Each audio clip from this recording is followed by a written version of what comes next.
Hello, author friends. This is William Searles with the New York Critique. The first thing I'd like to do is once again thank you guys for following our page. We are brand new to doing videos on TikTok and YouTube. We can't tell you how much we appreciate you watching the videos, liking the videos, sharing the videos, and commenting on them. Again, we're going to do our best to continue to provide content that hopefully has a positive impact on your careers and lives as writers. What I'd like to talk about today is dialogue. I had an email yesterday. Someone asked me what I thought were some of the most common problems writers experience when it comes to dialogue. And this is going to be a short video today, because it seems like it's the same three or four things that plague newer writers as well as experienced writers. And in no particular order, I'm going to go over some of these things. Hopefully you can apply these things to your dialogue and we end up with a better manuscript. Again, in no particular order, the first one I'd like to talk about is unrealistic dialogue, unrealistic language. You need to realize that we're all different people. A common problem in the manuscripts I've read is without the dialogue tag, he said, she said, you wouldn't really know who's talking because all the language seems to be the same. Same sentence structure, same length, same words are used. And just remember, we all speak differently. Next time you're out to dinner, pay attention to some people. They use short sentences. Some people use longer sentences. Some people use contractions. Some people say they are versus they are. We're all different. Go in there and double check your dialogue and imagine your reader being able to tell who is speaking, which one of your characters is speaking, without adding the he said, she said on there. Next part is lack of content or lack of subtext. Dialogue, it can be boring.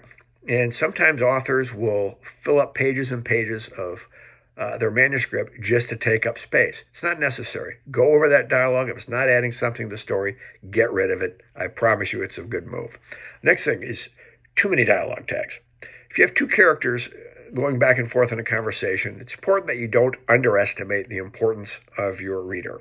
If John and Sarah are the only two in the scene, it doesn't have to be, how are you, John said. I'm fine, Mary said. What's on your agenda today, John said. Oh, I'm not really sure, Mary said. You should write that good enough to where, once again, the reader will know who's talking without doing the he said, she said. Next thing, when I see dialogue tags mixed with adverbs, I'm doing fine, Mary said stoically. I want to pull out what hair I have left. Stephen King said that, incorrectly said, that adverbs are the devil.